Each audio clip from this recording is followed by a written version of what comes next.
கர்த்தருக்குள் பிரியமானவர்களே, உங்கள் யாவரையும் ஆண்டவராகிய இயேசு கிறிஸ்துவின் நாமத்தினால் வாழ்த்தி வரவேற்கிறேன். இன்றைக்கு உங்களை மனிதர்கள் புறம்பே தள்ளி விட்டிருக்கிறார்களா? நீங்க ஒன்றுக்குமே உதவாதவர்கள், ஒன்றுக்குமே ஆகாதவர்கள், நீங்க எதுக்குமே லாயக்கில்ல என்று சொல்லி உங்களை சுற்றி இருக்கிற மனிதர்கள் உங்களை தூக்கி வீசிட்டார்களா? அதை நினைத்து நீங்க வேதனைப்படுகிறீர்களா? கவலைப்படுகிறீர்களா? கவலைப்படாதீங்க.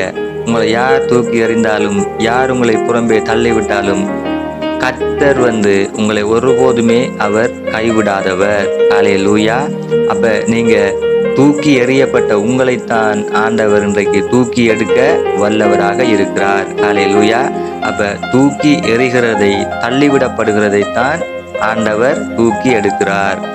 அப்ப நீங்க இன்றைக்கு மனிதர்கள் எங்களை தூக்கி எறிந்து விட்டார்கள் என்று சொல்லி கவலைப்பட வேண்டிய அவசியம் இல்லை. ஏனென்று சொன்னால் கர்த்தர் உங்களுக்காக இருக்கிறார். அவர் உங்களை தூக்கி எடுப்பார். ஆமென். அப்ப நாங்கள் இன்றைக்கு வேதத்தில் இருந்து ஒரு வசனத்தை பார்க்கிற பொழுது, சங்கீதம் 118 அதிகாரம் 22 வசனத்திலே, வீடு கட்டுகிறவர்கள் ஆகாதென்று தள்ளின கல்லே மூளைக்கு தலைக்கல் ஆயிற்று. ஹல்லேலூயா. அப்ப பாருங்க, மனிதர்கள் சில கல்லுகளை கரடு முரடாக இருக்கிறேன்னு சொல்லி தூக்கி வீசிடுவாங்க. இந்த கல் சரி வராது, வீடு கட்டுறது சரி வராதுன்னு சொல்லி. ஆனால் அந்த கல்லைத்தான் ஆண்டவர் எடுத்து அந்த மூளைக்கு தலைக்கல்லாக வைத்திருக்கிறார். அப்ப பாருங்க, அந்த கல்லினுடைய பெருமதி அந்த மனிதர்களுக்கு தெரியாது.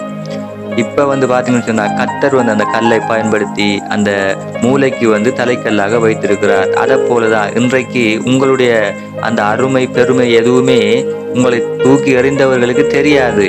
அதனாலதான் இன்றைக்கு உங்களை தூக்கி எறிஞ்சிருக்கிறாங்க. ஆனால் கர்த்தருக்கு தெரியும் உங்களுடைய பெருமதி என்னன்றது கர்த்தருக்கு தெரியும். அதனால தூக்கி எறிந்தவர்கள் கண்களுக்கு முன்பாக உங்களை உயர்த்த போகிறார். ஹல்லேலூயா.